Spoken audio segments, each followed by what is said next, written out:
review this year 2025. Thank you very much for everyone who logged in right on time. It's a new year, and we pray that indeed all will be well with each and every one of us. Just for those that are coming to the platform, to the book reviews for the very first time, we'll say a little bit about why we're here and more much later so that we can go into the matter of the day. But pretty much, this is the TRI-METROPOLITAN Book Club, and it was birthed about 3 years ago. It's actually an initiative of Trinity House. Trinity House is a church, is a non-denominational free-flow worship center, powered with a vision to changing lives, fulfilling destinies, and transforming nations. Our senior pastor is Pastor Itwa Igodalo, and we have services every 9 a.m. on Sunday and midweek services on Wednesday at 6 p.m. and all other services. But like I mentioned, I will go into more details later.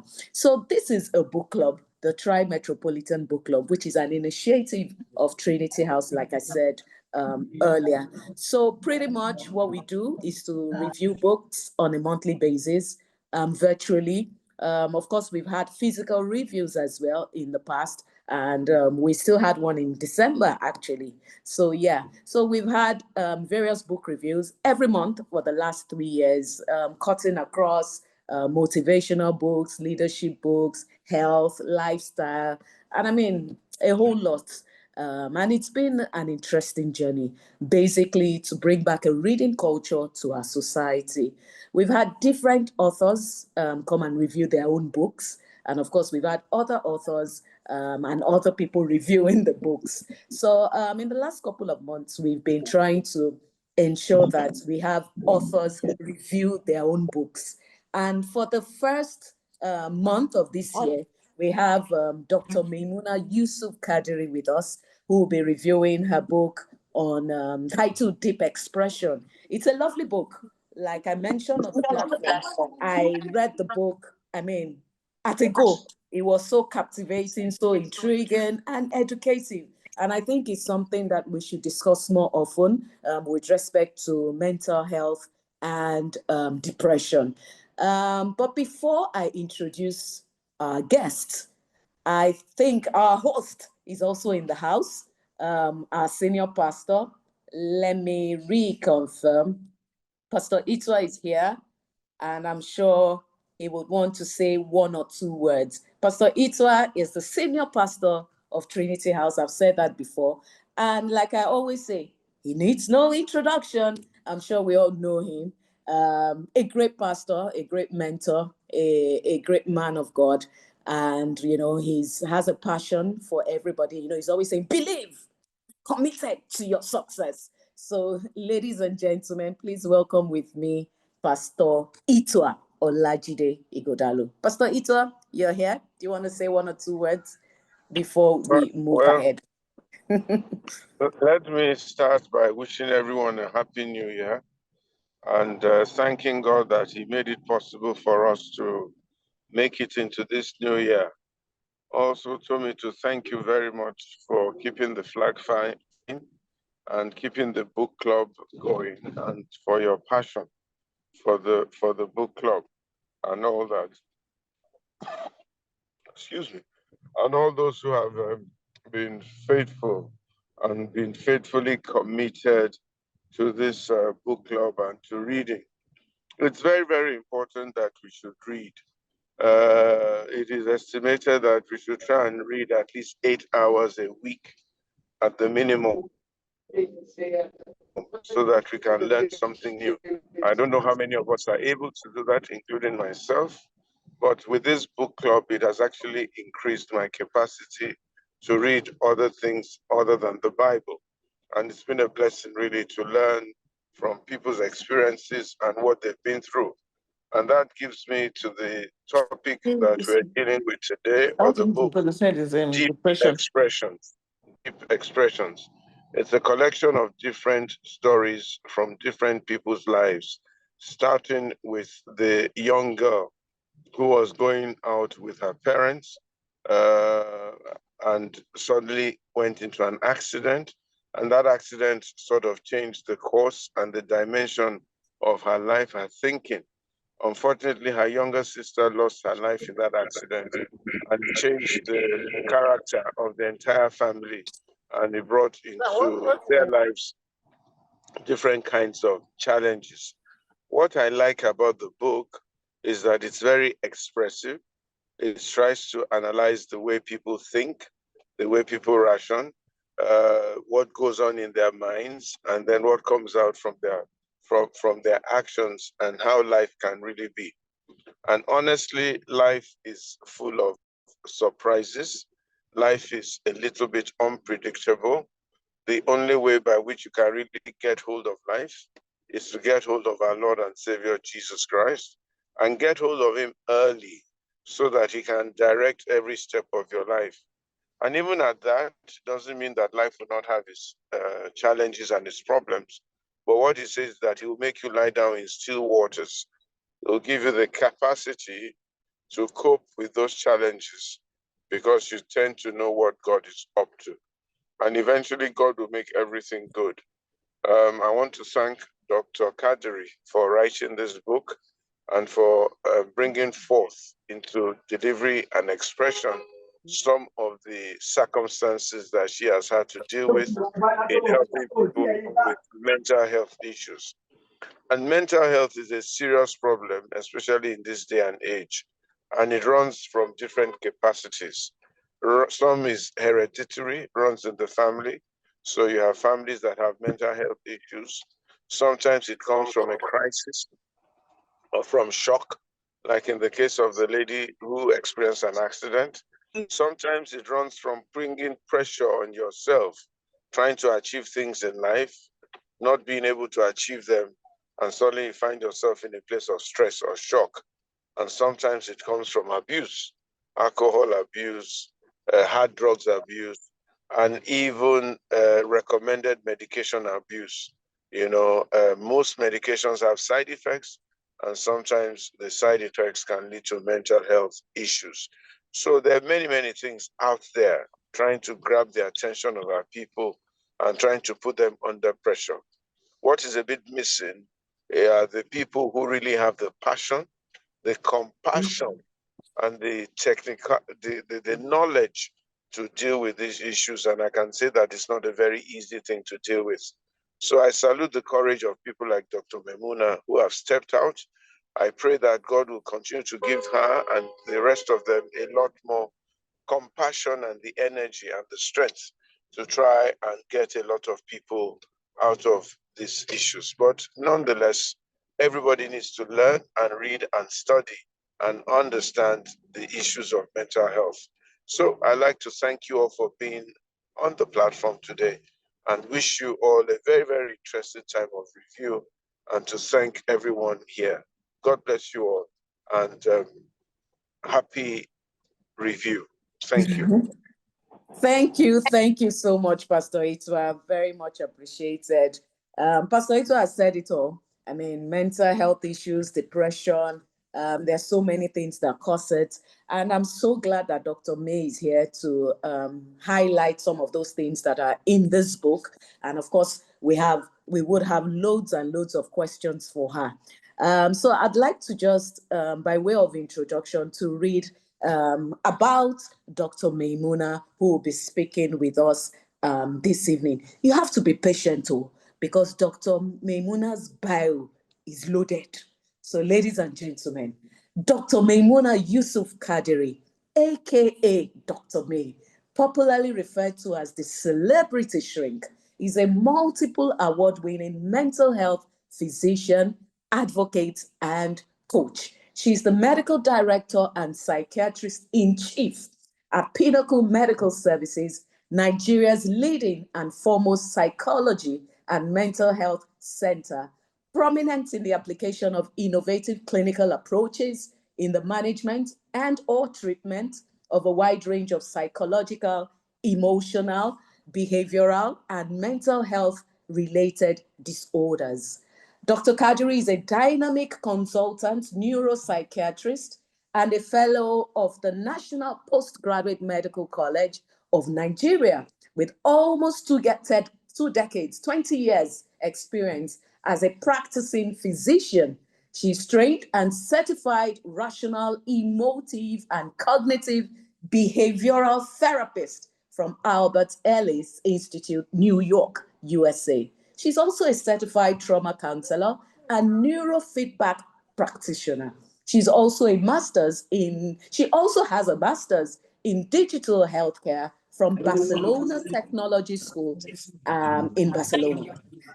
She's the only Nigerian with the 14 Ps. On the platform, I gave you a snippet of this. She's the only Nigerian with the 14 Ps. She's a physician, one, psychiatrist, a psychologist, a psychotherapist, a practitioner, a public speaker, a published author, a producer of movies, a proficient coach. She's a parent, of course, a philanthropist, of course. She's people oriented, of course, a public health advocate, and she is what?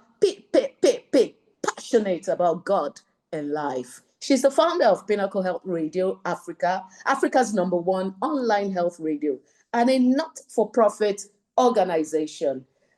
Pinnacle Medical's Speak Out initiative, which is geared towards creating mental health literacy in Nigeria and beyond. She's a Goldman Sachs scholar, Vital Voices Fellow, a Tony Elumelu Foundation alumna, an Ashoka Change Manager or a change maker, a global thought leader, and has been recognized locally and globally for her movement in the field of health and wellness, especially mental health, as Africa's 100 most inspiring women by Leading Ladies Africa in 2018.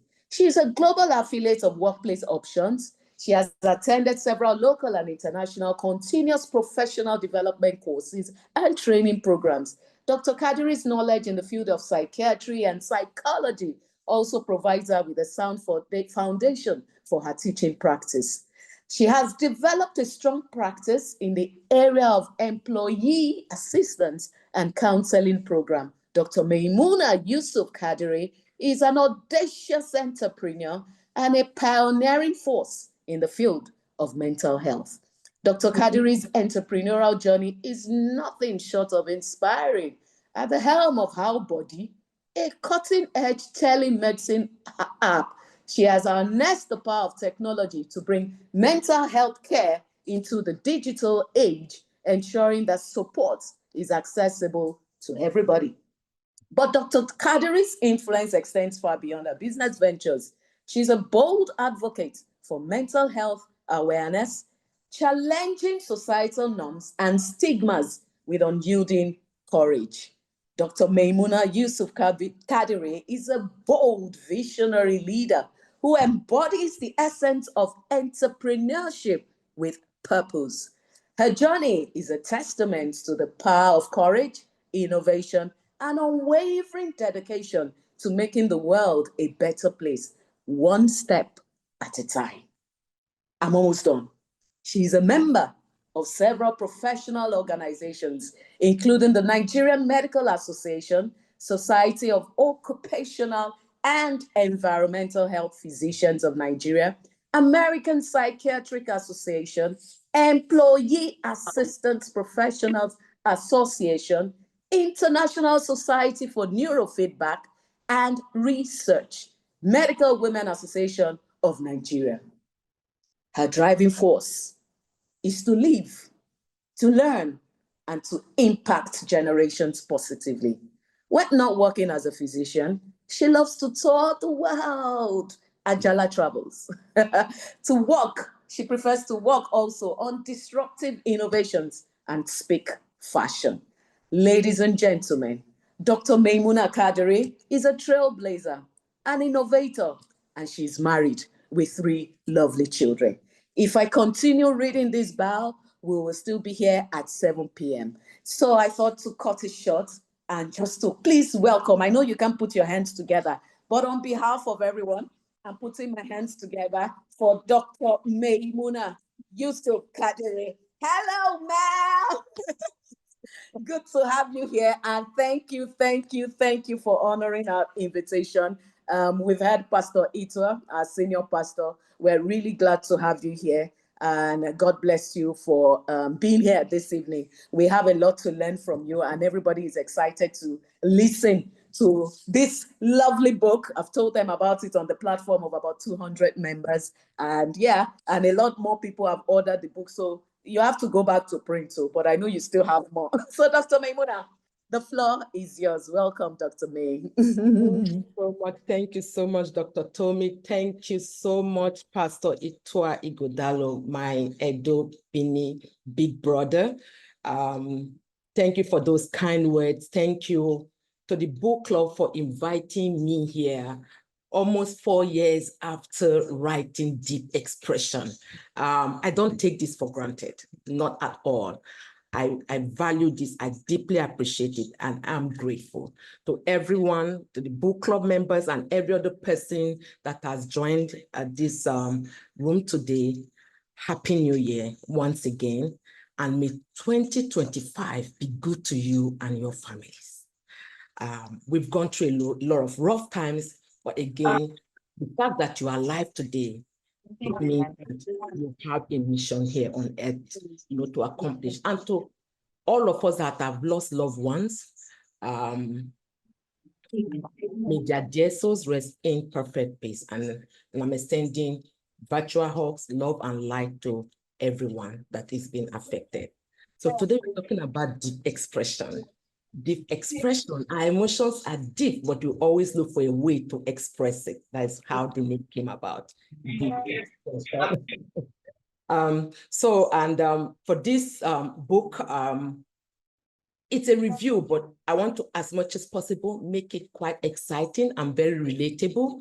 And so please nudge that your neighbor on. If you are cooking, just make sure your mic is on so that you can hear what we are discussing. If you have questions relating to mental health in any form, whether it's depression, whether it's bipolar affective disorder, if you have questions for your neighbors, your loved ones, this is the time for you to come on board. Let us dissect it. Let us normalize mental health conversations, by building that culture of compassion. Because when we normalize this, we'll be able to speak up and speak out, and then we'll be able to encourage help-seeking behaviors. If we do not normalize mental health conversations, just the way we talk about malaria, the stigma, the discrimination will still be perpetuated, and this will affect those that need help and will not allow people to speak up and speak out. So I'm going to deep dive right into the presentation. Thank you, Dr. Tommy, for that awesome presentation. I don't take it for granted. Earlier, before now, when people read out my citation, I'm like, oh no, I'm just trying to be humble. No. This is me. This is who I am. And those are the things I've been doing over a period of time. And I'm deeply grateful for the support system I've had. And I wish everyone will have those kind of support systems that will allow you not only to survive, but to thrive and flourish. Let me get into the, please, Dr. Tommy, just be my guide. Can we see the slides right now? Are we good? Yeah, I think it's coming up. I can't see it yet. Okay. On my own side, it is. Okay, now I can see it. It's skipped. Yes, I can see it. I can see it. Right. Okay. Yes. But you are going to be my eye. Not a problem at all, Dr. May. So yeah. So, like I said, once again, thank you very much for the invitation, and thanks to Pastor Itua Igodalo. Yes, doctor, yes, even if, no matter what, the truth is that when we have great men out there doing God's work, they are for everyone, and God bless you for the work that you're doing. So deep expression, a win, a rebirth. I love the way Pastor, summarize it. It just means that, look, it read through it to understand that different stories, but a family was affected, one died, and everything changed at the end of the day. And it can happen to anyone. That's just the truth. It can happen to the best of us. Bad things happen to good people. That doesn't mean that you are not good.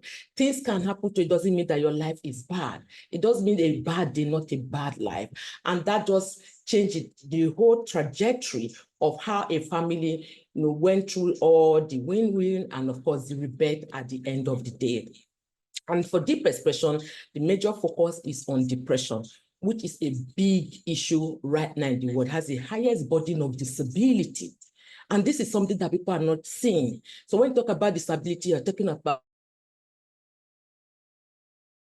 deaf, the blind, because you could see them visibly. But when it comes to depression, I could have taken my antidepressant and I'm sitting down speaking to over almost 100 people right now, because I know behind the scenes some people are in a room where there are 4 or 5 other people, and you are not seeing it. I'm smiling, I have my lip gloss on and everything. I'm all looking all packaged, but there's a whole lot going on inside of me, just the way it happened to Brenda. When the doctor keeps asking her, do you feel the pain? Do you have this? Do you have this? But nobody really knew how much pain she was feeling right inside. So July 21st, 2021 was when we launched Deep Expression, the book. And that changed a whole lot of things. But it's always good for also know the motivation behind why people do what they do. And for me, deep expression was something that was already inside of me, but I just, kept silencing that voice, like, no, I need to focus on things I'm doing. But COVID came and we all saw what happened. And there was no longer a hiding place for me to do it, for me to hide, for me to say, this is what it is. Dr. Tommy has already read all this out, so I'm going to just keep them. My driving force, like she said, to live, to learn, and to impact generation positively. So before we dive into the course of the matter, I have 9 questions here. Can you just please indulge me? Just quickly answer these questions by yourself. This is page, I think, 48 of the book. If you have the book, I think that is page, let me look at it again. Yes, page 49 of the book. Ask yourself these very simple, relatable questions, and you just be amazed how close you are to seeking help, or how close your loved one is to seeking help. So if you want to share in the comment, fine, but if you don't feel like sharing, there is no pressure. It's for you to just know how things can go on in the lives of people, and of course, you too. So do you have difficulty processing your feelings? Are you overwhelmed by a lot of emotions you do not understand? Do you feel hopeless? So let's just go through them in the next 1 minute and put it out there if you know the answer, if you want to share rather in this forum. But just know that this is a safe space for us. We need to be intentional and deliberate in creating safe spaces wherever we go to. We truly need safe spaces these days that people will feel supported, feel empowered, feel inspired, and are comfortable enough to speak up and speak out, just to be able to get the help that they truly need. Without safe spaces, a lot is being internalized, and not everyone can carry on that burden for too long. We are all created differently. Likewise, we are all nurtured differently. Even if you are a set of twins, Odio and Akiri, Hassan and Husseini, Taye and Kende, our brains are different, and we can face the same problem, but the outcome will be totally different. So if there's anybody that has shared on the forum, thank you very much. But if you don't feel like sharing, like I said, there is no pressure, and we are just going to go on. The answer to this is that if for any reason you have answered, you have yes to at least 3 of these 9 questions, it's time for you to speak to somebody. That doesn't mean that you have clinical depression. No, we are not making diagnosis right here. No. We are not here to say it's written in your face, it has to be this is because of the way you did your body, or you turn your neck, or you are gesticulating. No, I'm just saying that if you've answered 3 out of these 9 questions, it's good for you to speak to somebody. You are on the verge, you are sitting on the fence, and any little thing pushing you to the other side, it becomes a problem. It's always good for us to know where we are. While we take the pebbles of the past, to build where we are, and of course, look forward to the future and work towards it, is always important for you to know in the present situation, in the present reality, where do I sit? Where do I find myself? What is going on with me? What is that thing that has changed that I didn't see yesterday that I'm seeing today? And if I do not take intentional, calculated, steps in mitigating it, it can spiral, it can escalate. So what do I need to do about it? This is why this book for me is very, very important. So I'm not saying one question, I'm not saying two questions, I'm saying at least if you have had 3 out of these questions that I asked, it's important for you to know that it's good for you to schedule a discussion with a counselor, with a trusted family.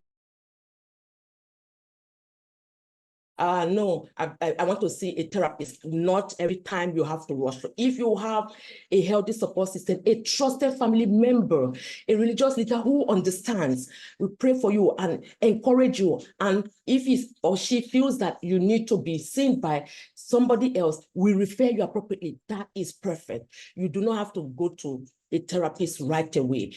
People see therapists, because it's confidential. They are they've taken an oath, it's highly confidential, and they create that safe space for you to, express yourself. So minimum of 3 years, that is what we are talking about. You need to see someone. So before deep expression, at Pinnacle Medical Services, which is a practice I've been running for the past 14 years, we had less than 5% of children, adolescents, and young persons. It wasn't really a big deal. But when COVID-19 happened, it escalated ×5. 25%, like we were wondering what really was happening. Don't we know what the effect of COVID-19 has caused? The isolation, the lockdown.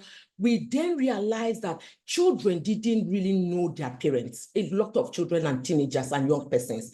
Mom will have gone out of the house or dad will have gone out of the house before they wake up. And then by the time they're sleeping, one person is still not back. So they didn't really get the drift. But during the lockdown, everybody was right under the same roof. And some children and teenagers began to see their parents as these are monsters. Why are they always fighting? Why are they always, yelling?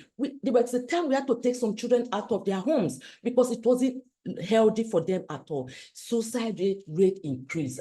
And like I said, this book was launched in 2021. And I just sat there and said, you know what?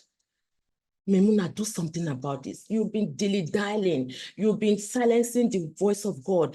Do something. And so it didn't take time for me to put out the book because the information, everything was already there. I didn't need to draw the rain. It was just put it out there and talk about the stories. So why this book matters? The global impact is the fact that mental health statistics highlight the urgent need for this book, Deep Expression.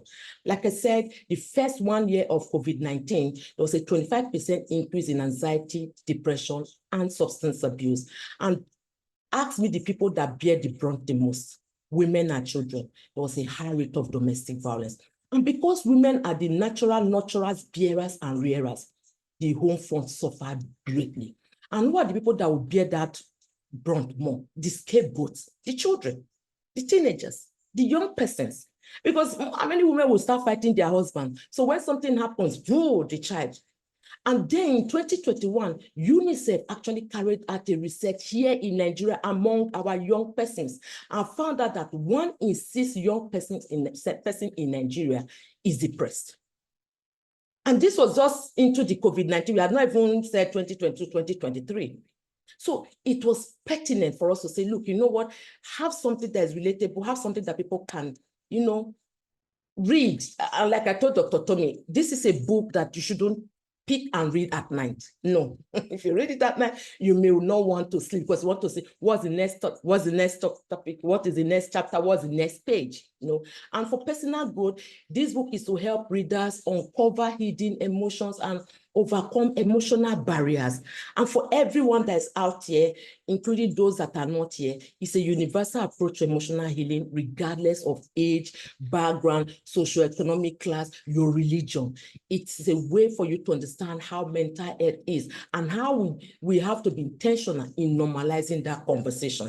Because I truly believe that with normalizing it, nobody is going to look at you and say there's something wrong with you, or you have to go to Yabalef, or you have to go to Aro, or you have gone whack or cycle. No. The overview of this book is the fact that it's both a guide and a companion for those on a journey of self-discovery. It also offers tools of emotional release, self-reflection, and healing. And if you've read the book, you know the part. Let's talk about this. Depression is not sadness. Depression is not a personality trait. Depression, it's just, getting to understand how to know what is going on in your mind, because people will just say, oh, I'm sad, I think I'm depressed. No, sadness is an emotion. Clinical depression is a serious mental illness. It's a serious mental disorder. So don't even wish it on your enemy, because the symptoms that comes with it can tempt that individual to suicide. And putting them in organized chapter, the book tackles common barriers to mental well-being, and it provides actionable steps for overcoming them. And that's where the questions comes in, and then the solution. This is what you should do. These are the tips. If you tell people you have depression, then what? That's just the truth. And so I didn't want to write this book to just make it look like one textbook that you just normally read. No, it's something that it's like a companion. You read it, there are solutions, there are tools there for you to use, and you can use it to build your own mental toolkit where you can go to from time to time to say, look, this is what I need at this point. This is what a loved one needs at this point. The key things or ideas that this book reflects are more of power of vulnerability. You know, how sharing our truth fosters healing. We have to be vulnerable. If you're a parent on this platform, please, it's time for us to be more intentional in parenting and be more vulnerable to our children. You are going through a rough patch. Let your child know about it. You can explain it to that child in an age-appropriate manner, because some children are broken because they later find out the truth, and we are just assuming that these children are children. Let us not treat children as young, small adults. They are children, but you can get them into what you are going through so that they can know that, yes, daddy was good today, but daddy is not good tomorrow. Let them not just have this bogus idea that all is well. At the end of the day, they find out some certain children like, but I never knew. It breaks them.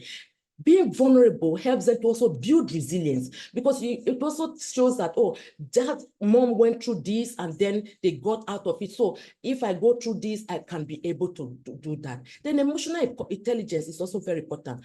Understanding and managing our emotions effectively. It's only when you are self-aware and you know what you are going through that it's easy for you to manage other people. When you are not self-aware, when we talk about narcissists, they are this, they are overpowering, they bully people, they are not self-aware. So how do you expect such a person to know what you are going through? So we talked about emotional intelligence in this book. Then resilience, developing the ability to bounce back from challenges. If you've read it, you know the story of Brenda.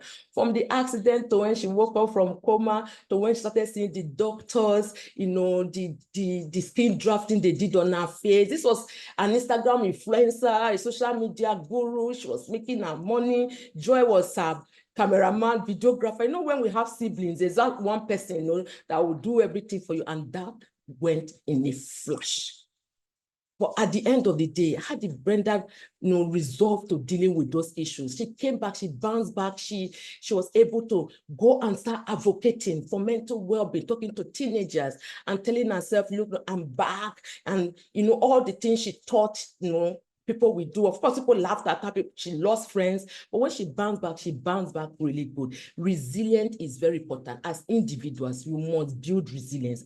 And as adults, if you know what it is, it's great for us to start teaching our children those things gradually. Let us not make it look as if all is well. All is not well. We know that. And if you shield them, you put them in that sheltered way that everything is well, this is where the problems then comes in. Then self-acceptance is another thing this book talks about. Embracing imperfection as a pathway to growth.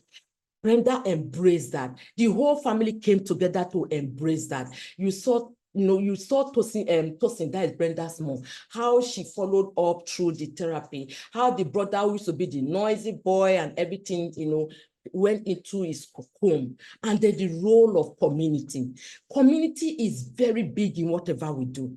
If you have good people in your circle of influence, you do not know what God has done for you. Not everybody has that gift. Not everybody is gifted or has that grace. So the role of community, how it played out, how people galvanize, how people, you know, were able to help them pull through. Because it's just, you know, at the beginning of the story, you're just like, oh yeah, let me just pick up this call. And a lot of us still do that now. So what happened to Brenda's dad, Mr. Okeke, fine, Okeke? It was just a phone call. And rather than just focusing on the road and driving, it wanted to answer Gideon. Hey, Gideon, let me, and that was it.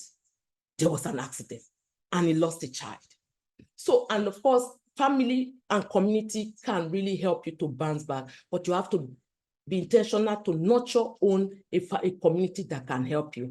And this is where we talk about toxic, toxicity in relationship and toxic environment and toxic places. So the things of this book, what I wanted everybody to understand is that power of vulnerability, the emotional intelligence it shows, the resilience of how they bounce back, the self-acceptance, and of course, the role the community plays in. And this is where, we in Africa, we always talk about the fact that, oh, poverty, we are not this, but we know how powerful our families and our communities play a major role in us. Though we know social media has come to a place where now people will use people to catch crews, people will carry your matter as G's, but our social support is still very great.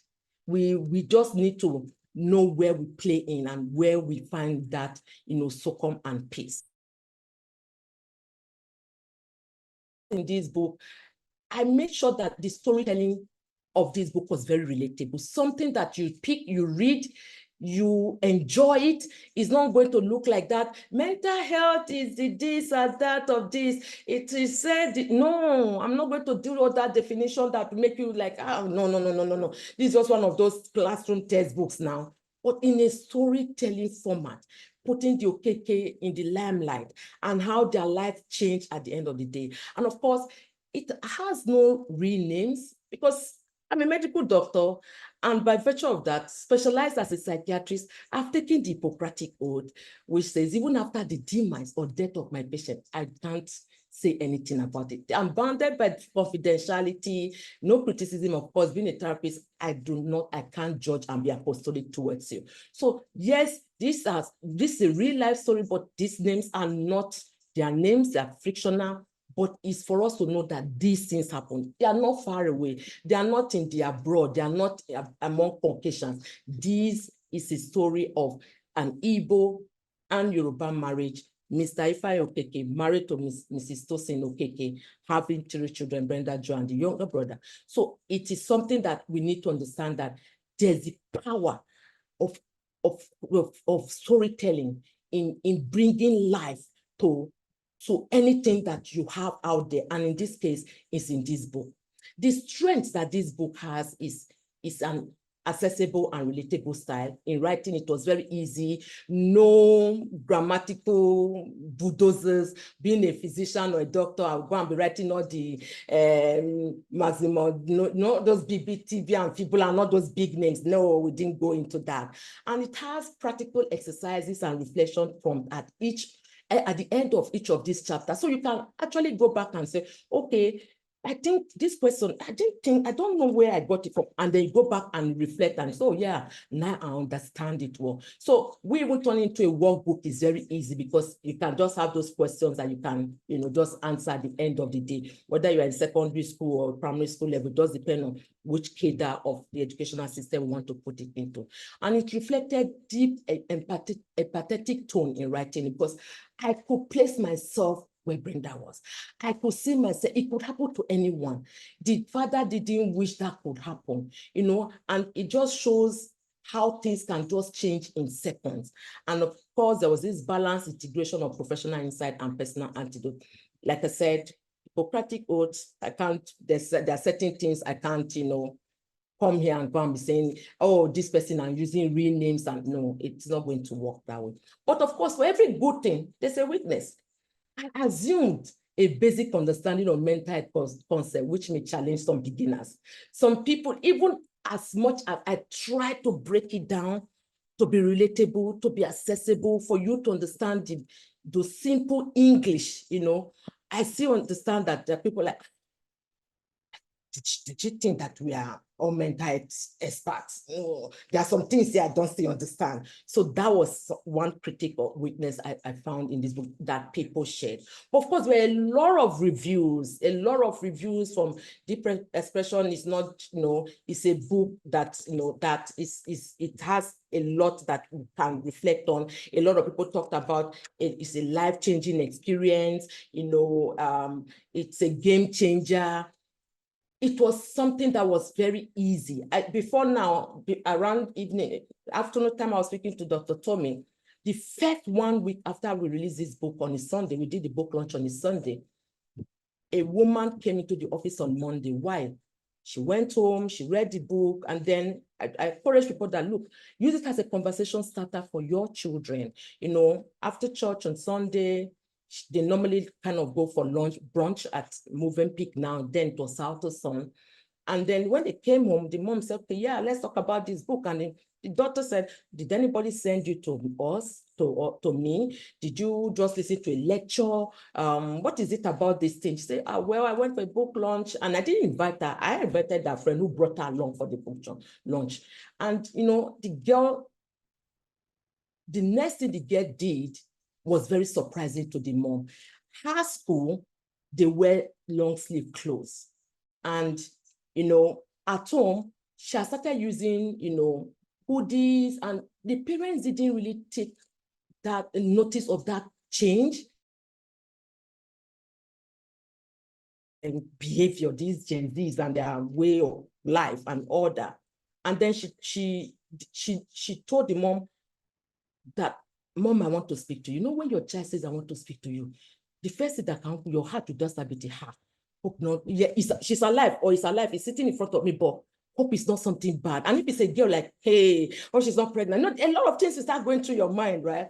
And she said, yes, because she had heard me saying, like, what, when your child comes to you, sit with you, please give them that undivided attention. Just don't just create that room for them. Please listen to them, not judgmentally. Listen to understand them. Don't listen to respond. And most of us parents, we have to learn that skill. I'm not exempting myself. Now I listen to understand. Most of us, we don't. We already have all the answers. So before the child says 1, 2, to say, is this? What do you mean? Is this one? Is that one? Listen to understand their pain point, the issues they have. We might to respond, you've just heard 1%, 99% will die. And what happens? That child may just go somewhere else and get all those answers, and it may not all go well with you. And the next thing she noticed from the child, the girl just rolled up her sleeves. A lot of bleeding. In fact, the plaster they had in their first aid box, the mom discovered some days before then that they were missing. The pack was not, if there were 20, maybe only 2, 3 remained. And she was like, who could have used plaster? But it didn't occur to her that it's, right under her roof, her child was cutting herself, self-cutting. And because it's long sleeve, nobody knew in school. And at home, she come and she wear the hoodies and all that, and nobody knew. And then she broke down, and of course they came along. That child, we pulled that child out of school that period because she couldn't just cope. And this is where depression can be bad. Just like in Brenda's case, Brenda, after the surgery, antidepressant therapy, not everybody will take an antidepressant.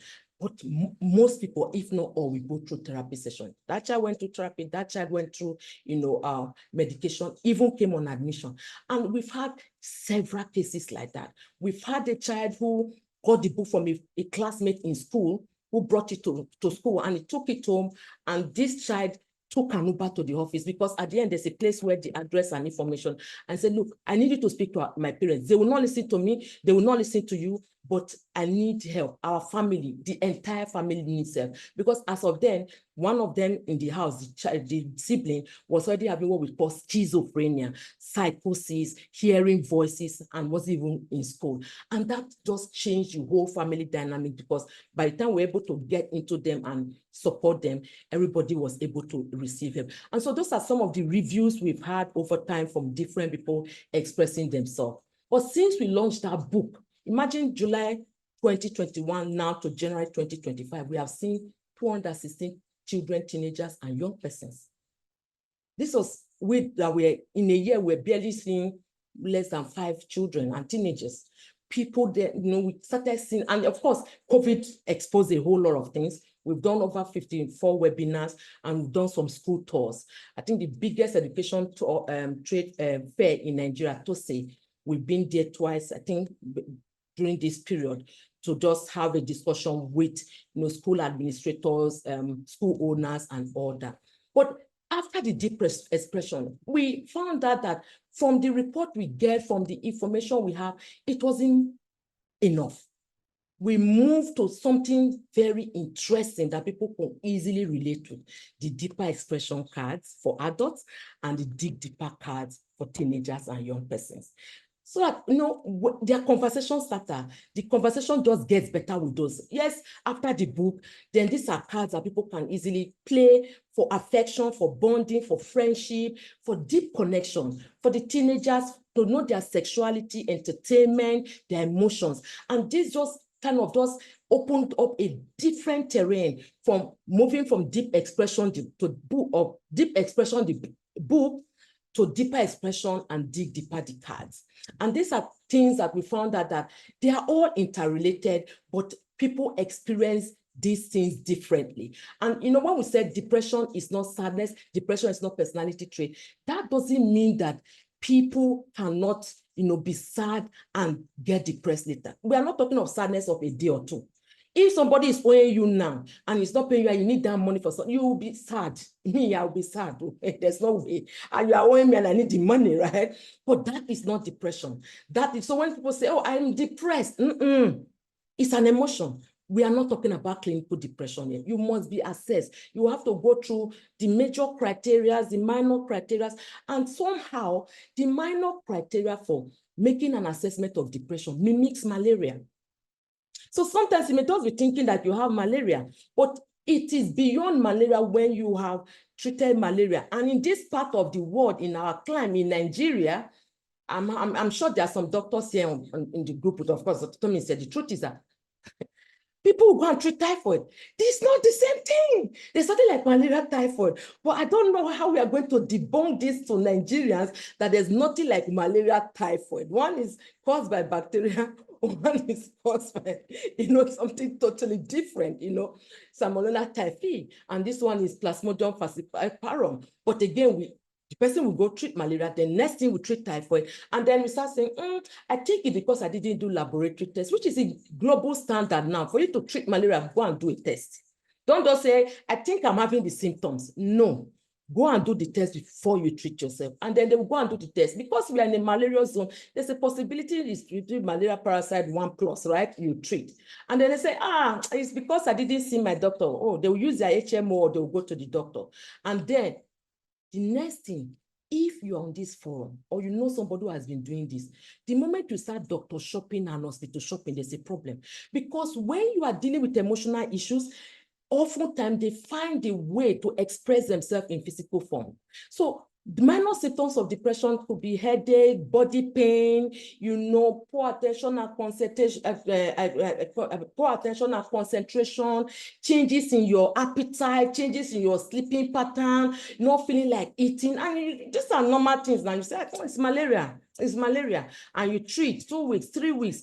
But it is not. These are symptoms that when you then sit down with a specialist, they can help you, harmonize and say, for how long? So we start looking at the frequency, we start looking at the duration. When did they start? Like I said, depression of 1 or 2 days is not. Ongoing depression, unresolved, persistent depression for a minimum of 2 weeks. That is when we start thinking of depression, sadness rather. That is when we start thinking of depression. Sadness that is ongoing, persistent for a minimum of 2 weeks. We can't just talk about it in 1 or 2 days, but minimum of 2 weeks. And then all the other symptoms like, low energy level, symptoms of lost interest in things ordinarily you love to do. The men that watch the Premier League, they no longer want to even touch the remote or watch TV. Women that love to shop, like today is Saturday, one bed, they are not, the one bed is no one bang, that kind of a thing. You see your friend that the party, left of a party and anywhere, say, okay, where are we going this weekend? to even pick phone. He's not even answering your counseling appointments, not picking phone. These are symptoms. Your child that ordinarily 2 minutes is inside the bathroom is out. Now he or she is there 30 minutes, locking up in or herself in the room. These are symptoms. Not coming to the family dining to sit down with the family to eat. These are symptoms. Don't ignore them, And so going to these conversation cards, we noticed that a lot changed with people. And that also took us to, like what Dr. Tommy said, the telemedicine platform. Not everyone can afford. Therapy is not cheap. I need to also emphasize that health is your fundamental human right, but healthcare is not. Healthcare anywhere in the world is not cheap. And HMOs in Nigeria, not all of them have mental health, care within their package. And for those that even have, it's just some of them is just wishy-washy. You must have, you may have to upgrade to something bigger for you to be able to get that, that proper NHIA now. It's just 10% of Nigerians that are covered with the health insurance. Over 70% of Nigerians are still doing out-of-pocket payment, which is sad. So if I'm in Lagos now and I'm in Port Harcourt, I'm sick and I need to go to the hospital, I may not get the insurance to cover me there if my package is not so well-rounded. So the HowBody, which is present on the web and Google Play Store and Apple Store, is available to Nigerians. There are free assessments there. You want to check whether you are not sleeping well, go and check. It will give you your instant result. Right now, since yesterday, we've started updating some features, so some things may not work, but it is available. And you can actually talk to a therapist right there on board. And therapy on this HowBody platform is way cheaper than when you walk into the hospital, when you come in to see a therapist. It's way, way cheaper. And because we know that people are in the underserved communities and how to reach communities, we deploy the HowBody mobile counseling boats that are solar panel covered, so that people can also explain that. We haven't gotten much traction there because, of course, it needs money, funding, sponsorship to push that. And so since also after Deep Expression, we have run the Mental Health Conference 1 and 2, last 2023, the mind behind the marks, and last year, identity. And this year we are also doing that. The theme for this year is trauma. What is your story? And this is all just to make sure that we normalize the mental health conversations. And then we want more people to be more aware, to understand that stigma and discrimination is still a big hurdle that is making people not to access mental health care. We all deserve a life, not to just be in the survival mode, but ability to thrive and flourish. And that is why the Mental Health Conference came into being. And we are grateful for people that have supported us over time. And we do it every October, every year. And October this year, we are also doing it. And then the Mental Health Institute, I would talk a little bit about that as I go on. It's a training institute where we now want to make sure that these teenagers and young persons, they are mainly in the schools. Yes, there's holiday, their parents are there, or how to also get their parents involved, teachers involved. If you do not, most times, teachers get to know what is wrong with your child before you know. It's not all parents that are observant. They are paid school fees, go to school, this is. But when we get teachers involved, it will be end to end. We are not just going to just say, this is what we do, and let others deal with it. And that is one of the reasons why the Mental Health Institute. So we have a big, hairy, audacious goal for 2025. We want to start by training 1,000 teachers of mental health first aid in schools to help to foster this, because when they are aware and when they know how to take care of themselves as teachers, they'll be able to help our children. They'll be able to refer them. They'll be able to encourage them. And my first opinion piece, when I became an Aspen New Voices Fellow in 2021, I didn't know this was going to be a big thing when I said, let's use teachers to help Africans young person with their mental health. And there are well-documented researches that have shown that with teachers having that knowledge, it's easy for the children to get the help that they need. When a school calls you and say, madam, I want to see you, there's always that, my child has not done this. I hope my child doesn't. Oh, this one they're calling. In fact, you are already questioning the child. Did you do anything wrong? Why is the school calling me? Oh, this, and all that. Because we know that schools will always have a way of bringing you on board. And that's the reason why we want to do that. We want to start from Q2. Of course, I'm in Lagos. I live in Lagos. It will start with Lagos and gradually see how we can move to other states of the Federation, but get more people involved. And the beauty about this, we are taking this book from just a book to a movie. The scripts are already being written. We're trying to see how we can, because we've done 2 movies before in the past, Pepper Soup, which focus on drug addiction, Little Drops of Happy, which focus on depression, postpartum depression and suicide. And this one is going to be more of this story of Brenda and how people can easily relate and how we should learn from other people's experiences and be able to put things up. We will try as much as possible to bring everything in the book, because if you've ever read the book and you watch the movie, sometimes like, I prefer the book, but they didn't act everything in the movie, in the book rather, but we are trying as much as possible to do that. On that note, I want to thank everybody that came here today to support me, to listen to me, to learn about, our mental health, that's taking something away from this forum today. And of course, to Pastor Itwa Igodalo Book Club, thank you very much. I'm deeply grateful. Dr. May, I didn't want it to end. Though. What's the time? Maybe it should go until about 9 p.m. because I'm enjoying this. I just want to grab my popcorn and listen to you. And most importantly, this movie, please, that you are directing, I want to be an actress. Let me be, I don't know, maybe I should play Brenda. Maybe Tosi, Brenda's mom. You'll be good at Tosi Okeke. I can be Tosi Okeke. I can be Brenda's mom. Anyone, let me come and ask. Let me show you my skills. I'm sure a lot of people are eager to talk or ask questions. Even in the chat room, I've seen a lot of questions already. So we can raise our hands if we have questions. But before we go into that, let me even read some of the things I see here in the chat room. Brenda's journey highlights the importance of support systems. Absolutely. What lessons can one take away regarding supporting loved ones with mental health challenges? That's one question in the chat room. Maybe I should take 2, so you answer maybe 2 questions at a time. Yeah. So the first one, let me read it again. That Brenda's journey highlights the importance of support systems. What lessons can one take away regarding supporting loved ones with mental health challenges? Second question, how do you think cultural attitudes towards mental health impact individuals facing depression, as seen in Brenda's story? So let's stop at those 2 for now, so that you can take them, but in bite sizes. Right? Cultural attitude, how it affects, right?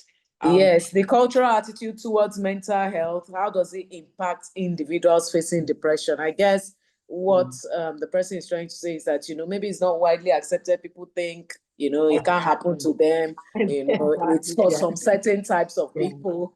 It's for somebody that is broke. Pardon? The second one is tips on community support. Yes, the second one talks about the fact that, talking about Brenda's journey, she had a lot of support. So she had good support system. Her family, her friends, well, some of her friends, and her parents' friends, but basically her family and all of that. So, so the question by Mr. Ken Okochu is, what lessons can one take away regarding supporting loved ones with mental health challenges? Great questions, I must say. Thank you very much for the people that have asked those questions. So for cultural, we hear things here. It is not my portion. It's spiritual attack, village people. I'm telling people, village people now looking for people to also blame. So leave these village people alone. These are not, Nigeria is not Nigerian. So look, just leave village people, because everybody is looking for where to find SOCOM. And when we look at it, life truly is to be enjoyed, not endured. A lot of people are in that default mode of just, we are just passing through. So we need to break down and change the narratives of these cultural norms, beliefs, and values that are not helping us to push forward, that are not helping us to thrive, to flourish. Because the truth is that when we hold on to those beliefs so much, there are some things that we cannot achieve. Because if you keep that focus that somebody is doing you, and in most cases, nobody is doing you. I like when what Pastor Thomas talked about at the beginning. Some people is genetic predisposition. So you are doing well, you have that good job, you have good, you have a roof over, you have cars, you are doing well. But all of a sudden, you are being told you have clinical depression. You will not believe it. Like, no, my life is going on well. How can? But have you looked into your family? And that is the reason why when all of us go to the hospital and complain to doctors about something that is happening to us, there's one question that, no, I don't think any doctor that is properly trained will not ask him. Is there any family history of this? Whether it is asthma, it's hypertension, it's diabetes, it's cancer, they will ask you whether there's a family history. But of course, when it comes to mental health, because of the stigma and discrimination, people like, are you trying to say that people in my family, they are mad? Yeah, we are not trying to say so. We are just trying to find out whether that made you at risk. Because it's what we call a predisposing factor, what we call adverse childhood experiences, things that happened during your childhood that are now acting as triggers. Something that is now happening to you right now, it may not be something bad. I've seen somebody who received double promotion. What do I mean double promotion? The person that was in that position, one retired, this person next to him said is no longer working again in that organization. This is a big 4,500 organization. That one step aside, the third person jackpot. So all of a sudden, a position that he was looking at in the next 12 years, because there's 4 years something, he became the MD. And he started having anxiety, was not sleeping well, he was having panic attacks. It was a big deal. Like, no, this is something that brought if you see the package the man received, like the housing, the allowances, the this, the that. It was during the sessions and having a proper assessment, I found out that the mom had postpartum depression before in the past. The brother, one of the elder brothers, was currently managing anxiety. There was no reason. In fact, I said, look, the reason why you're having this because it's a position you didn't anticipate at this point in time, but you're already predisposed. So yes, so those cultural norms and values, we need to change those narratives so that we will stop, we will not be in that dark hole anymore. This is 2025. Things are changing, things are evolving. We are no longer having the Gen Z generation or Alpha generation as a better generation that started in 2025. So we are in for a ride. So it's to change that narrative. And how do we change those narrative? This kind of discussion we are having. We being intentional about, using the right words, creating those safe spaces in our homes, in our little corner, in the churches, in the schools, in the workplaces, for people to feel heard, seen, supported, empowered, and that can change. So when somebody's coming with that village, no, maybe you have a predisposing factor, maybe it's a genetic, whatever. And what are those genetic things? Family history, coming from a home where there was divorce between dad and mom, maybe dad left or mom left, coming from a home where there was domestic violence, coming from a home where there was death of one or both parents. So those are things that were not within your control, but that just made you to be at risk. So that is about the cultural thing that we need to change the narrative. For family support and community support that Brenda had, we have to create it. It is not far-fetched. It's something that, if in that story, right, people, I don't know if anybody picked the fact that the father didn't really go sit down and talk. And that is something that's still about the African, men. And I don't have depression. There's nothing wrong with me. Yes, they were both going for all this thing, the follow-up with the doctor and everything, but the father was carrying a huge burden, and he didn't see it as something that he will sit down and have that discussion. Men do get depressed, and that is why we as parents on this forum now, our fathers, our husbands may be a lost generation, but our sons, we cannot nurture them the way our fathers, grandfathers, and husbands were nurtured anymore. We have to be intentional to nurture, intentional parenting, to nurture our children differently, and start telling our boys that they are human beings, and stop telling them, be a man up, men don't cry. Let's stop that nonsense. Let's drop those things. Men boys become men. Men can cry. They have to be vulnerable. Men have to express their emotions. Yes, I'm not saying go and be crying in the office and people will be laughing at you. There are many places you can cry, right? But let us stop telling our boys, you are behaving like a girl. How do girls behave? What do you mean by that? So that wires their brains. And when they are grown, they are hearing your voices. That you are telling them that men don't cry. Man, imagine a man that the wife just died. You are visiting him, condolence visit, and say, okay, oh boy, man up now. Man up, you are a man, be a man. His wife does that. He doesn't even know where the socks of the children are. He doesn't even know the children's class teacher. He doesn't know. His son was just paying school fees and moving on. And you're saying, man up, be a man. You're a man. No, don't do that. So these are the things that we can have. So in galvanizing community support, it has to start with us. We have to create that environment. We have to create that community where we can thrive and flourish. We have to be intentional. We have to read. Like in this case, the parents started reading how to support. And when you want to support people, please don't do things on assumption. Ask people how they want to be supported. And we parents, we also fail in that aspect. You want to help your child, you are like, I know what he needs. No. Ask Brenda, how do you want to be supported? How can I support you? Let them be part of that support. The tips and techniques you want to use to help them. Because you may think this is what the person needs and the person needs this completely. A woman that her husband just died, you may think she needs food, water, and everything. Maybe she has 2, 3 children. What she needs is you take the children so that she can, have that space.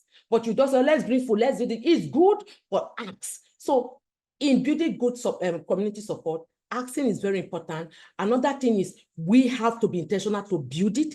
We have to create that safe space.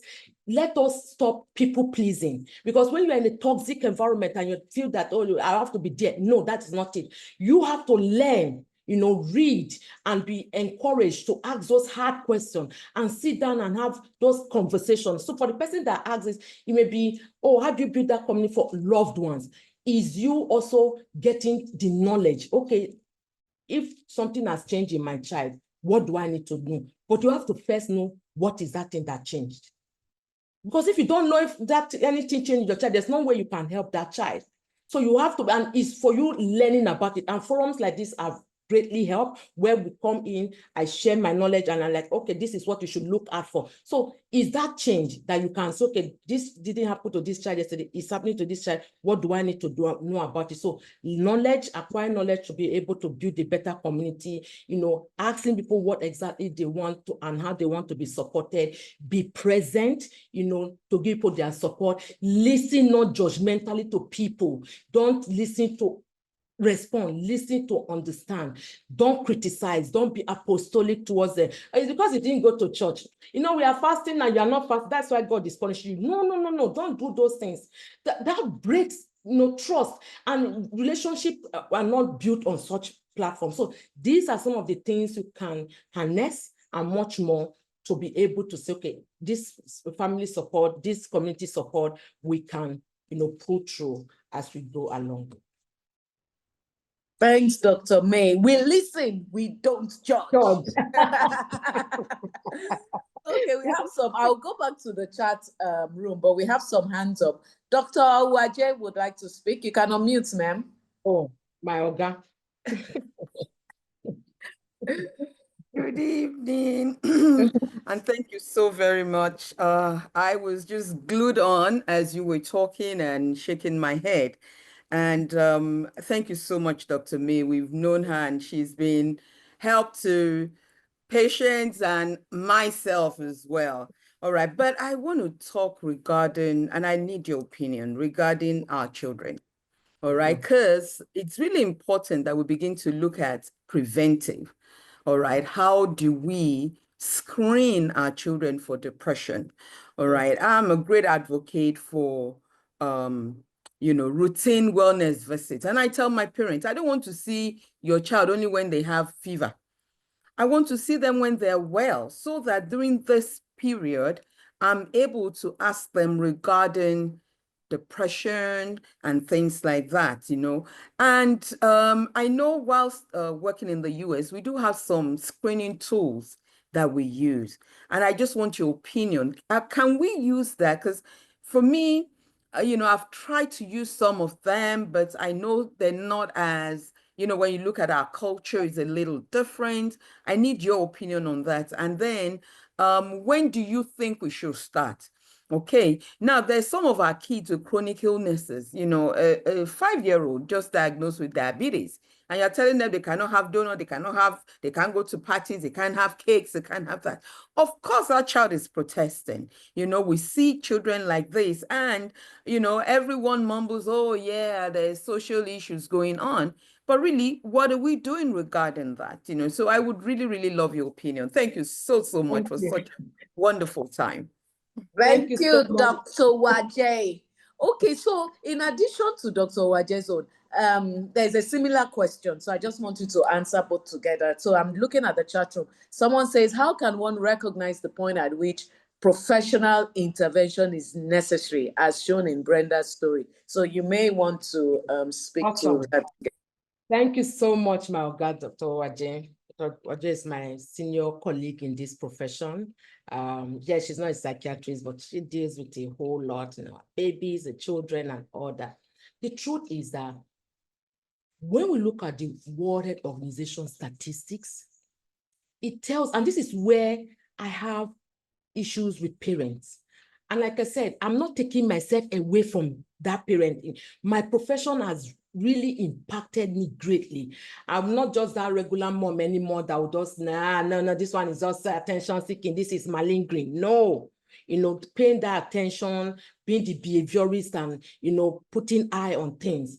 Statistics have shown us, and we are in 2025, and this is what it's telling us, that half of all mental illnesses start before the age of 14.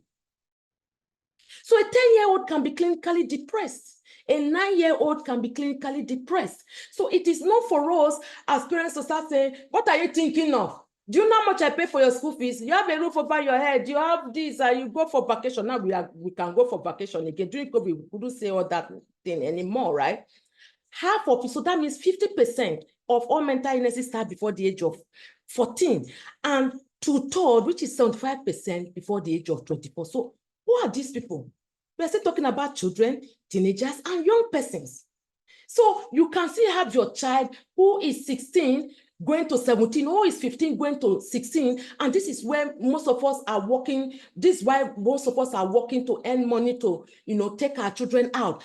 A 15-year-old has just finished WAEC, JAM, whatever, but he's not going to Babcock, he's not going to Pan Atlantic US, he's not going to Unilag or Uniport or Uniben, he's going to Canada. 15, going to 16, who has never experienced the 4 weathers in Canada before, the winter, the autumn, the spring, the summer, that you normally take for summer holiday, but you never took this child for winter.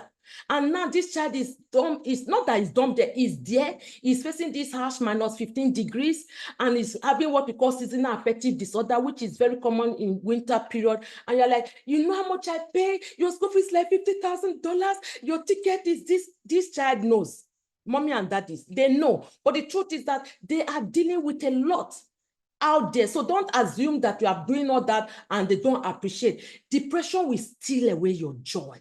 Depression will take away everything that you need. And that is why it's a global disability, So for the question Dr. Wajay asks, yes, the truth is that we can screen as young as that 5-6-year-old. There are screening tools. They are psychometric tools that are age appropriate, from the general head questionnaire to the patient head questionnaire to the HADS, anxiety, depression scale. They are age appropriate. And for us as adults, most of us, we do our annual checks. I can bet my life that if I ask this question, most of us will say, it's true, and I never asked. You've done your blood work, you've done your liver function test, kidney function test. Some of us will even have this package. I will do CT scan, MRI. How many of us have been intentional to ask that, screen me for anxiety, I need you to screen me for depression, please screen me for stress?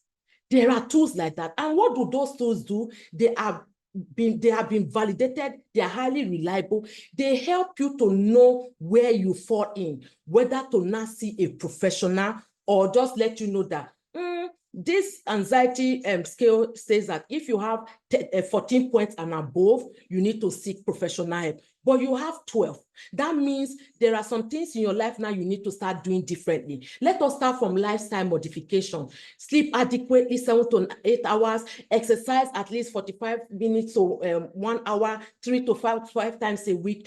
Things like that. Eat healthily, have a healthy support system, practice self-care, things like that, So we have those tools and they are available. And those are the things we use in our practice right now, that at least come in, screen, just even know where you belong. So yes, ma'am, there are screening tools and you are in the practice, we can discuss that just for you to, so that when they come and they screen and you know that they then need further evaluation, you can then, refer.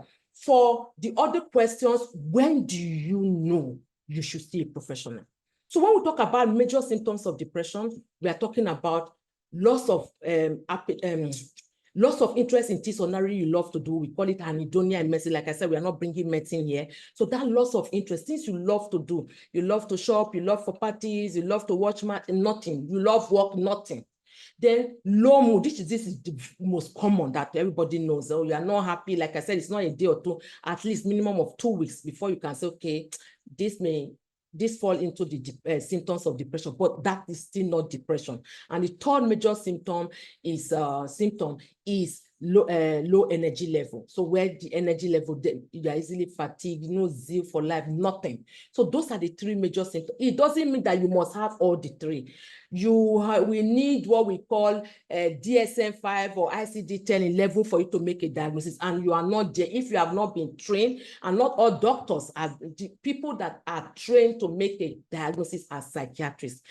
Other general practitioner, family physicians can, but because medicine is involved, everything in life is involving, what they will have taught them over time, what we are using now, things have changed. So the criteria may change. So you may not stick to what you already know that in 20, 30 years you knew in medical school. So those are the symptoms, major. The minor symptoms are numerous. Like I said, they can mimic malaria, things like you are not eating well, you are not sleeping well, or you are overeating, you're oversleeping, poor concentration and attention, you are not a good team player again, all those things. And it can be as bad as you start hearing voices, you start seeing strange things, and you start believing that the world is about to happen. Hey, rapture is about to take place. Oh, this is.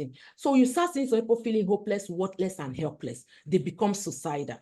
That is because mental health is in a spectrum. We are all on a spectrum. You just know that. All of us on this one, we are all on a spectrum. So that some people are okay, some people are not okay. You just know where you belong. So these are the symptoms, major and minor. But when do you not seek for professional help? 3 major things. When your productivity is getting deep, that means you are no longer feeling productive. When your relationships are suffering, relationship with yourself and relationship with others.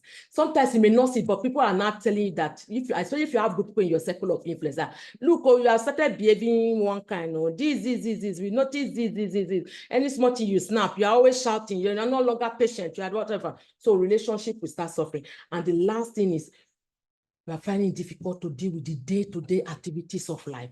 To even brush is a problem. To have your bath is a problem. You are looking disheveled. You are not. There was that time we were talking about color blogging. There was a problem. I was like, hey, God, they will not mix mental illness now with this color blogging thing, because some people, they were not well, but they say it's color blogging, pink, yellow, blue, and all that.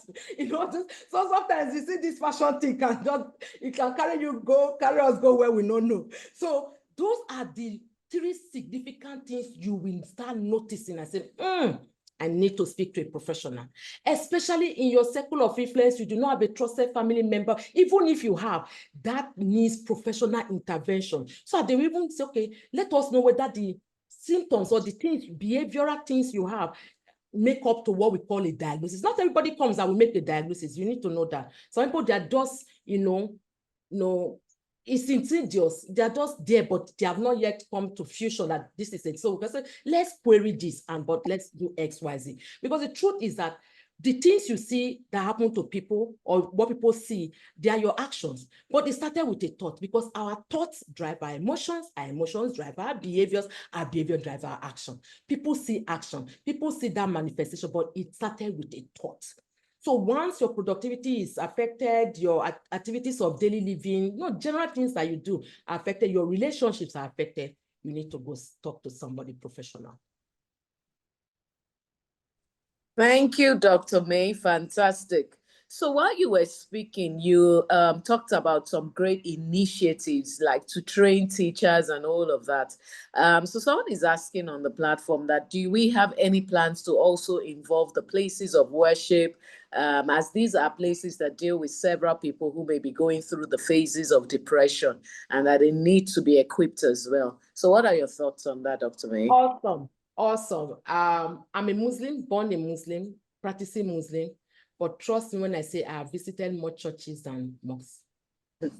I remember when I was called to come and speak to all the administrators of Redeemed Christian Church of Nigeria in the Redeemed camp. So the youth section of it, that was where I came, and the hall was filled up with the different administrators. I think it's a West African conference or whatever they do. And, I came in there and talked about mental health, and someone like, but she's a Muslim, and, I said, no, I'm a professional. I am not whether I'm a Muslim, I'm a Christian, I'm an atheist. Mine is to preach the word of God. I'm doing God's work. This is my own ministry. And it's not a whatever of this is a Muslim, this is a Christian. No, not tribe, no religion. We are one. So yes, I totally agree with the person who said that, and I deliberately took it out of my presentation because I know that Trinity House is a church and this is a book club of it. I took it out because I wanted somebody to draw me back. And thank you so much for asking that question, because I was going to say it at the end, but I just said, let me just keep quiet. Let me see if somebody will say, can we try? Yes, we need to. Our religious leaders are religious leaders. Not all of them are equipped to do what we do as therapists. They can understand certain things on counseling. Some have even upgraded to do proper trainings and even have certification and diplomas in rendering therapeutic skills, but much more need to. Because when we are in distress, those are the people most of us go to. Let me call my pastor, let me call my mom. And yes, they are good at what they do because spiritual wellness is very important to your holistic wellness. We don't take that away from it, but they must also be equipped so that they will know, yes, I'm praying for and with you, but you need to talk to a therapist. I've spoken to one big pastor in this country that I respect so much because the child was in our hospital for admission, but they needed him to see a Baba. And because I didn't want anything to happen, and we went all the way there. And the man of God said, Dad and Mom, to the parents of the boy, I have seen this child. I'll pray for, we will continue to pray and for your child, but take him back to go and continue his treatment. My respect, I respect him, but it just went over the roof. So the truth is that, yes, he knew where his power lies, but he needed this boy to go and continue. It's a drug case to go and continue his drug rehabilitation. Yes, we will also look at deploring. Like I said, 1,000 teachers, we are still trying to galvanize support, to galvanize, sponsorship. And, for Trinity House, one thing they can help in supporting maybe the building, hall. It doesn't have to be money. That's what, so anyone can support us. It doesn't have to be, we already have the curriculum. It's a full day training, role playing, equipping them with those tools that they can. So yes, we can also deploy these trainings and these services to our religious homes. Okay, thank you. I know your schedule is always very tight, but you are coming, you have no choice. By force, by two last. You must come again, physically. Say, I'm knocking this table. We actually had, I think it was about this time last year, we actually had like a mental health awareness in church. We do that every quarter, actually, and we had some people come to speak with us. I remember some gentleman in the congregation, he said something that blew my mind. I saw him, he got up, he said he had a question or he had a comment. Good looking, well dressed, correct, He introduced himself, somebody that used to, or he still works for one of those oil companies, doing very well, earning in dollars, has a good family, travels the world, oil rigs here and there, just doing his work and just generally living good, living life. Guess what? When he said he's under, he has mental health issues or depression, I had to turn around again to really look at who is talking. So, like we said, it's not something that is written on the face. And sometimes people will say, oh, depression is based on something that has happened, maybe like in Brenda's case, or I mean, all of those things, or maybe an accident or a loss of loved one, or I don't know, But this guy, he told us, he said, I am complete, nothing missing, nothing, I have money. And when you talk about money, I have it in dollars. This is where I work. An oil company, I've done this for 30 years. So I was even trying to calculate his age. That, okay, if he's done this for over 30 years, he must be in his late 50s or 60s. I was just, looking at him, he spoke. He wasn't even ashamed of it. I mean, there's no reason to be. But I mean, I was just in shock. I mean, so yeah, very good information or feedback. And yeah, please, we need to bring this back to home. We need to bring this back home in terms of, so they say the church or the mosque, even religious centers are full of, in quotes, sick people as well, which is why people come, whether physical or spiritual, So yes, Dr. May, we are knocking on the door. You're going to come and do God's work for us. Okay. I'm going to do I'm that. sure you'll be glad to do that. Pastor Ito is still on this call. So, Brenda, there's a Brenda on the platform, but of course not Brenda in our book. She says, I mean, so many accolades, Dr. May. I know you don't have time now, but if you go through the chat room, you're balling, you're happening, you're trending. You're trending. Everybody is having fun. And of course, even before the book review, I've heard so much more about you and about the book.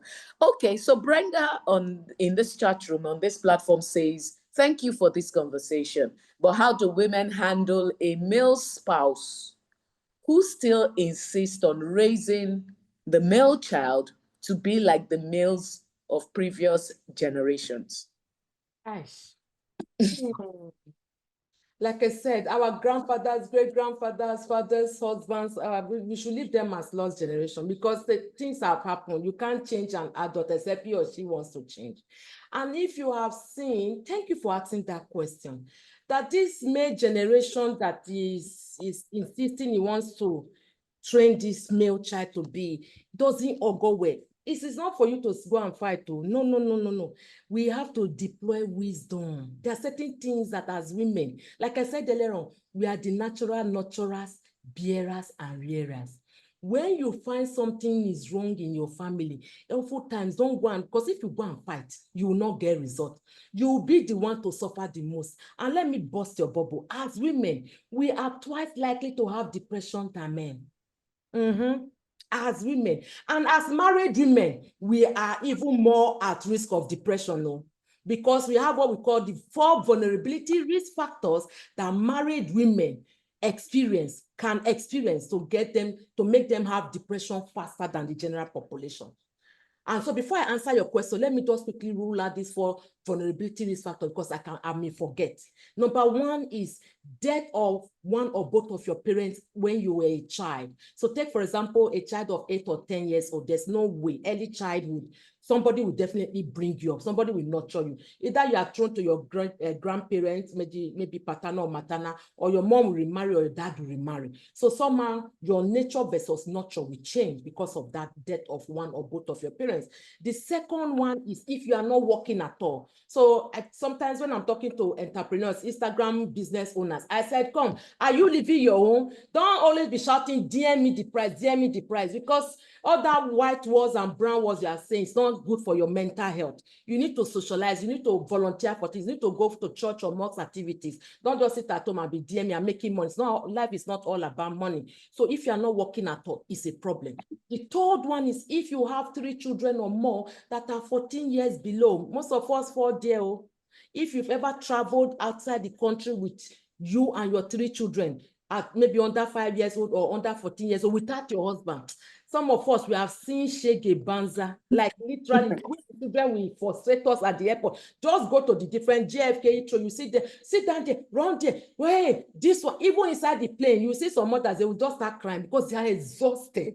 It's just parenting in a new environment if you travel with your children. So some of us, we know that thing. So when we are traveling, we carry our husband along. Oh God, we are all going together. We are not going doing this while I no, that stress will be too much. So 3 children, 14 years below, 3 children or more. And the last one, this is where we fall, we must take very important. And for the men in this group, this is where, please, I will encourage you, because it's not only about the women, but the men also play a role. So the 4th one is if your husband, your partner, your spouse is not your friend, it's not your confidant. So this is where you have to be very intentional about this friendship. You will be an empty nester with time, so your children will go away. It's you and your husband, and if there's no relationship, you're on a long term. Because there's a problem. And so you'll not be seeing couples of 25, 30 years they've divorced. You'll not be wondering, but they were our ideal couple. Especially all of us that are online in-laws, that you don't know what is happening in the homes of these people. So if you already have 2 out of these 4 vulnerability risk factors we talked about, there's already a problem. So now, is insist if you have a husband that is a male, is insisting that he wants males in generation and use wisdom, sister. Talk about these things. Go find out. That is why Google is our friend. Now we have ChatGPT. AI is taking over the place. Find and galvanize the studies, the researches, and things that will make you, that will give you informed knowledge. So when you are letting your husband know that this doesn't work like this, these studies have also shown that this is this, the role you play in the life of this child is like this, but nurturing them in this way is just use that knowledge and gradually get your power to get that child to the right place you want to get that. But if you use force, you use coconut head, you use stronger, it will not work. If that man is bent to in frustrating you, is you that will be frustrated. Like I said, we are more likely to have depression than men. So use that, the knowledge you have. It's like when you want to take your child to a school that you like, and you know that they get result, and your husband is saying this is it. Use knowledge. You go and do your homework. Do the pros and cons of the school your husband is talking about. Do the pros and cons of the school you are talking about. After eating, let him know, I've gone to this school. I noticed this or that school. He will sleep. So I will sleep over it. The following is, I think that school you talked about. Go and register. You have won. You do not use fight. You do not use abuse. You do not use power. It's not by power or might.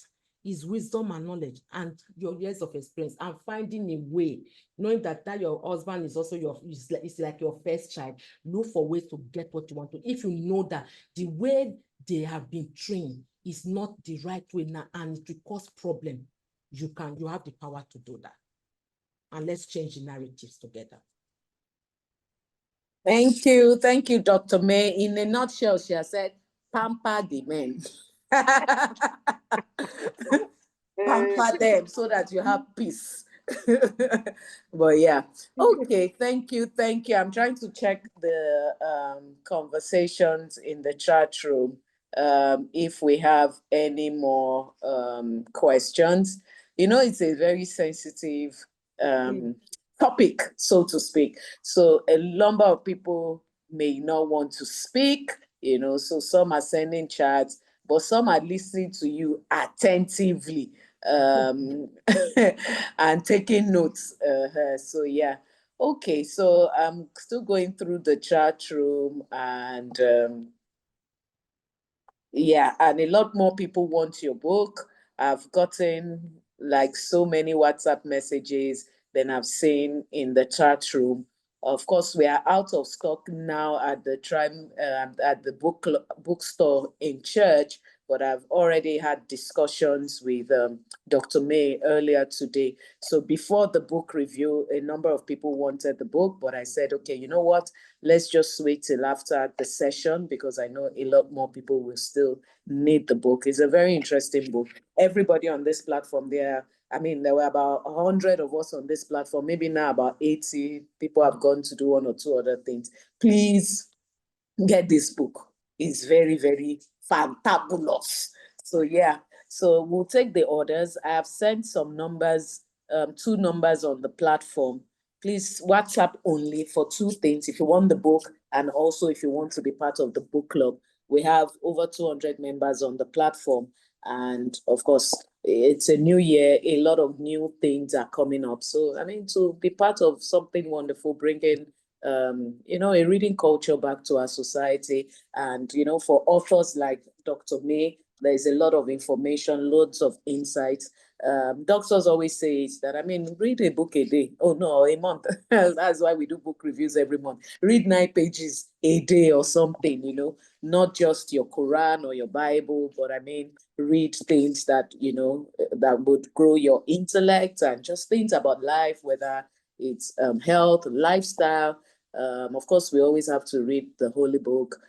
So yeah, other things on motivation, leadership, and such books as Deep Expression. They're actually very nice. So I'm still okay. So there are no more questions.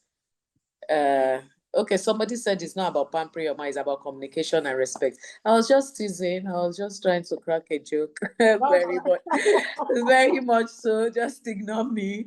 I was just trying to be funny, yeah, yeah, absolutely. Madam Caroline, you are very spot on. It's not about pampering, it's about communication and respect. Yes, it's a two-way thing. Yeah, but yeah. So like I said, I was just trying to lighten things up, just to crack a joke. Very lovely session. I have 3 children under 4 years of marriage, and one night I got up, dumped the youngest, who was a month old, on my husband's chest, and drove out aimlessly in my PJs. Mrs. Aluko, how could you have done that to my brother? I didn't know that. Oh, okay. Don't worry. I'll see you after this. That's funny. Okay, so yeah. So no more comments, no more questions in the chat room, and no more hands raised. There were 2 hands raised before, but I think they have dropped their, virtual fingers. But no, okay, what's the time? It's to 8. Fantastic. It's really been a fantastic review. I think you should go through the chat room, Dr. May, then you feel extremely elated. I know you are used to things like this. And yeah. Okay, so we're going to wrap up. So because it's the beginning of the year, a lot of people on this platform have committed to fasting and praying. Some have other things to sort out. There's church tomorrow, sort out children, dinner, bedtime, and a host of other things, work, emails that you need to attend to. So we understand all of that. Usually these book reviews are usually an hour and a half, actually an hour and a half max, an hour, 45 minutes. So we are pretty much right on time. So again, once again, we would like to say a very, very, very, very, very big thank you to Dr. May, Dr. Maimuna. And I don't even know, words fail me, as they say. I really appreciate it. We only met a couple of months ago, and not even physically, virtually or via the phone. And thanks to my darling sis, Mrs. Abazie, that introduced me to you. So yeah, thank you very much. In fact, I should even buy a copy too, let me confess, because the copy that I read is actually the one that you autographed for me. For Mrs. Obazie. So you can imagine, it's her book that I have. I will have to return her book and buy mine. Buy for your children's school library. Please, parents, go do that. I'm available to come talk to them in school about that. Let's have this conversation. Let's spread the word. Let's normalize mental health conversations. Please, we really, really need it. The reason why you're a parent, you want to rest when you retire, you want your children to, to be good, to be independent and doing well, because it's easier and cheaper to nurture a healthy child than to manage a damaged adult. So we need to invest intentionally in getting them right. Let us not look at building a good society for them. We need to build healthy children that are going to be our future, the legacy for a better society. The society can't do that. We have to. So please get them for your children's school library. If you're in PTA, get them. We are here. I'm here. webinars, if it is a seminar workshop, we create time to come into that and to school to do that. Let us have this conversation. Let's spread the word. Thank you so much. Thank you. Thank you. Thank you, Dr. May. We appreciate you. You've heard it all, so please, let's spread the word. And once again, we'd like to thank everybody on the platform who logged in and even stayed up until this 20 minutes to 8. I mean, it has been a fantastic session. The first book review this year, 2025. And I dare say that, I mean, we had about 100 people, and I think this is the highest we've ever had. I think usually we have 60 to 80 people. Today I saw 100 people. Yes, maybe now it's dropped a little bit, but I mean, at the start it was over 100. And usually when we're even ending, we're ending with maybe 20 people, but now we still have quite a number of people on the platform. So really, it's a good start to this new year. It's an interesting topic, mental health awareness, depression, and all of those things. So thanks once again, Dr. May. And of course, our senior pastor that has been here and ever so supportive, Pastor Itwa Olachide Ikotalo. Thank you very much, sir. Thank you for everything. And for the people that are consistent on this platform, I don't want to start mentioning names. There are a lot of us. Trust me, we are taking notes. Your reward is coming. Just teasing. But thank you once again. And like I said earlier, this is an initiative of Trinity House, and Trinity House is a non-denominational free-flow worship center. So you're always welcome to worship with us at Zion Center. Is on Water Corporation Drive, but of course, because of the coastal route, you have to coastal, construction, road construction. You have to go through the Pinnacle Station to access your way to Water Corporation. So Trinity House is right there. We have our services 9 a.m. every Sunday. So tomorrow, please feel free to join our Sunday school, and the main full service starts at 9:30. And on Wednesdays, we usually have a time where we really study the Word of God.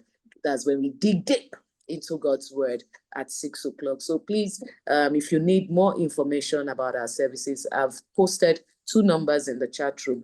Any questions you may have, WhatsApp only, please. So please send your questions or anything that you may require, like even Dr. May's books and how you can even be a part of this book club. So yes, we'll put you on the platform as well. So once again, we'd like to say a very, very big thank you.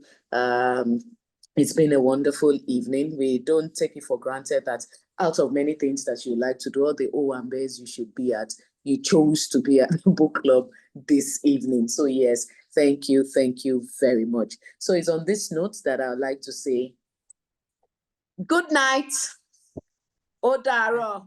How do they say it in Hausa and Igbo? Kachifo. Don't mind me.